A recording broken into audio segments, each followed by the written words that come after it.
This is Midwest Moxie, a show about our region's visionary entrepreneurs and the experiences that shape them. I'm your host, Kathleen Gallagher, Executive Director of Five Lakes Institute. Mike Fern started at Baxter Healthcare as a chemist, then got an MBA, but saw no clear path to the types of jobs he wanted. So he responded to a newspaper ad, this was 1990 after all, and became the first employee at Eichrom Technologies, which was commercializing some Argonne National Lab discoveries in an Evanston, Illinois incubator. 15 years later, Mike was named president. Today, Eichrom has a staggering 90+% share of the global purified isotope chemistry market and serves customers in nuclear medicine, environmental cleanup, and other industries. Eichrom has about 40 employees. It got its initial funding from Arch Venture Partners and in 1998 was acquired for an undisclosed price by GCI, the family office of Land's End founder Gary Comer. Mike, welcome to Midwest Moxie. Thank you, Kathleen. It was nice to be invited to do this. When you got there, Eichrom was a small company with a small market opportunity. A string of CEOs made attempts to superscale it, to make it big enough to go public, but to no avail. In 2006, it was your turn. You had been vice president of sales. Now you were president. How did you set out to grow Eichrom? So I don't think my initial goal was to grow it. I do think all companies need to be growing. But, I'd seen that all these attempts to just become this big thing to go public, I think they were grasping at straws. And my goal was not to grow it. My goal was, number one, to sort of establish a nice foundation, a good foundation. We'd spun off a couple of businesses. We'd kind of eliminated a few things. We'd consolidated on the part of the business that was consistently profitable. And so I just wanted to make sure that we could develop a good company culture and that we could be consistently profitable. Now, once we'd established that, we needed to grow. And we have a very high market share in an industry that at least at that time, we were selling to industry that wasn't really growing very much. And so we would stagnate pretty quickly if we didn't do something. But this is the part you had focused on, this purified isotopes, making these radioactive substances? Yeah. So at that time, the application of our technology was in the analysis of radioactivity. We were heavily dependent upon activities in the nuclear weapons industry. Okay, so the Department of Energy, national laboratories, all the people monitoring employees and the environment around them. And we had a very high market share. And that is an industry that's not growing. Nuclear weapons is not growing. That's a good thing. It's not growing. But other aspects of nuclear medicine, nuclear power, and particularly back in 2008, before Fukushima, nuclear power was the golden boy. It was going to solve all of the environmental problems. And it was a growing, strong industry. And so we looked at nuclear power. How do we increase our position in nuclear power with what we know? And it was hard to do that with kind of the analytical stuff that we were working on. And that's really when we stumbled across an acquisition of this company, NPO. And NPO makes shielding for nuclear power plants, right? Yeah. So in a nuclear power plant, most of the time that the plant is running, everybody stays outside of anywhere where there's any radioactivity and nobody gets exposed to anything. And every year or two, they shut the plant down, refuel, and they do maintenance projects. And so people have to go into the plant. You get thousands of part-timers or short-termers that come and work at the plant to do these projects. And these people can get exposed. They can go into parts of the plant where there is residual radioactivity in pipes and various things.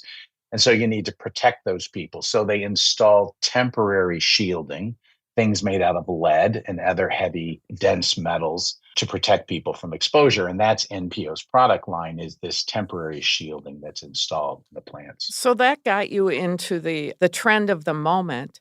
But at some point, you started looking at nuclear medicine, which takes small amounts of radioactive substances they use them to diagnose and treat disease. And you knew the chemistry to make these radioactive substances. When did you start realizing that you wanted to turn the company toward that? Well, I think we knew about nuclear medicine, I don't know, back in as early as about 2000. The scientists at Argonne that had developed our products that we were still closely aligned with, they were doing research at the University of Chicago and other places in this realm. Startup companies started coming to us asking, could we help them because they were going to be doing that. So in the early 2000s, we knew that this was something that was coming. It just seemed a long way in the future. And of course, it was a long way in the future. So we did some work back in, I don't know, the early 2000s, helping a little startup company in Norway develop a drug that is now being marketed by Bayer called Zofigo. It's really the first drug that uses radiation to cure cancer. Okay.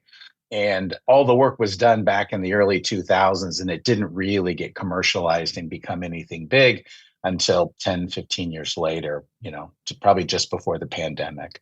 So you have this 90+% market share with these nuclear Mhm. medicine materials, with the chemistry for them, helping people make them. And oddly, being small and having this technical complexity has been a good thing in Yeah, terms it of is. keeping it. Why? Okay, so as I think about this, there's two different aspects to protecting your market. One is making sure that your customers don't go looking elsewhere, and the other is making sure that nobody comes in and tries to compete with you as another supplier.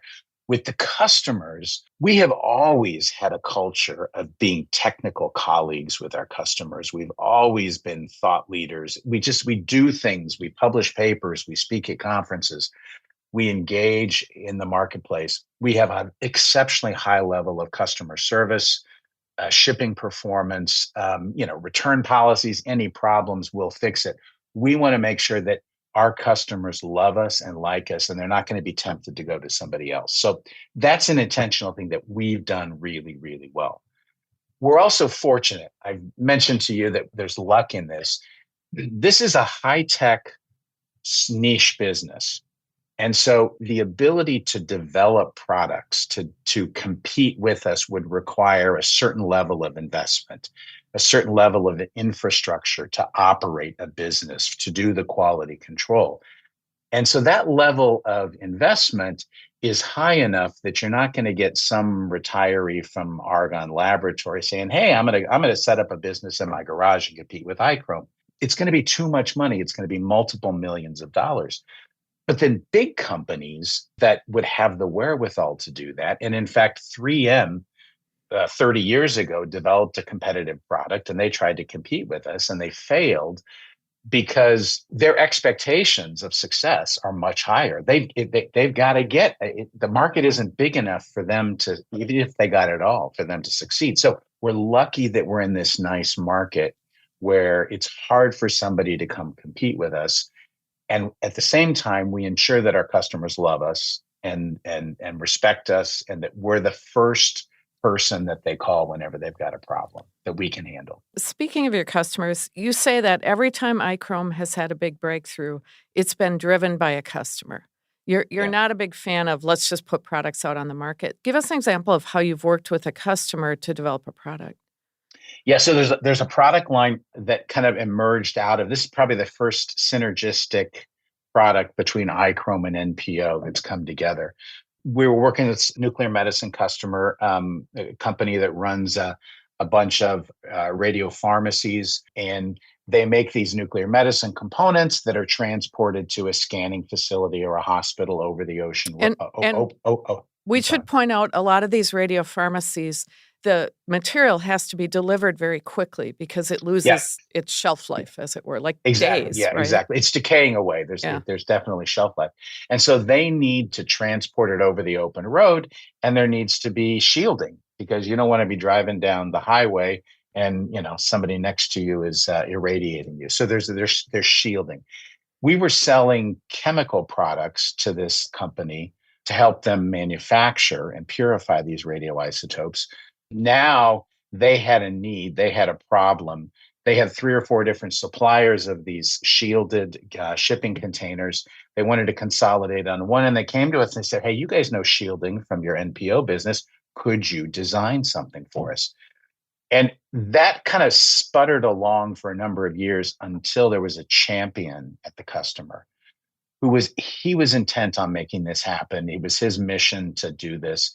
And so we had about a 2-year period where we got a lot of input from him. We did prototypes, and we designed a product around their needs, which is really turning into probably the biggest growth area for our customers. So the key thing for me is finding a customer that needs what I've got or needs something close to what I've got and is willing to work with me to make sure that we get it right.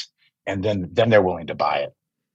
You've got a huge annual growth projected for nuclear medicine. 20% a year is one estimate I saw. How does that impact Eichrom? Well, when we were just a company dealing with, dependent on the nuclear weapons industry, which is not growing, we had to figure out how to grow, how to do new things. Now we have products that are growing in a market that is growing.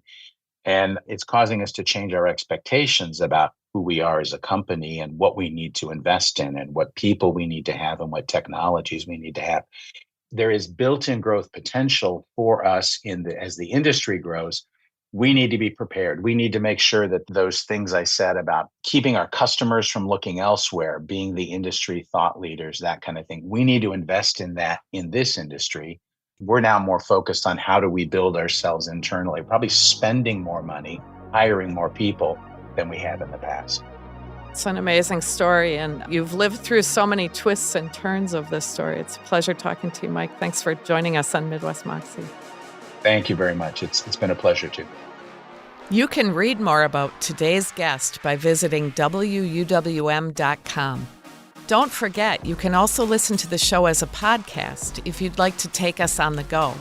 Just search for Midwest Moxie, that's MOXIE, wherever you listen to your podcasts. I'm your host, Kathleen Gallagher. Midwest Moxie was created by executive producer Audrey Nowakowski and me. Today's episode was produced by Audrey Nowakowski and engineered by WUWM's Jason Reevey. Join us next Sunday at 7 p.m. to hear from more visionary Midwestern founders building innovative companies. That's right here on 89.7 WUWM, Milwaukee's NPR.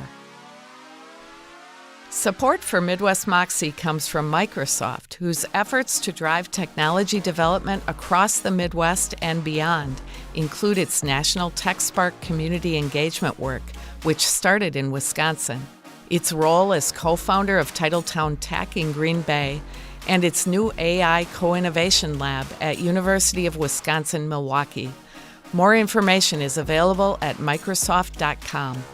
Support also comes from Quarles, a multidisciplinary AM Law 200 firm with approximately 550 attorneys who support large and small businesses, from Fortune 500 companies to startups and entrepreneurs across the country. More at Quarles.com.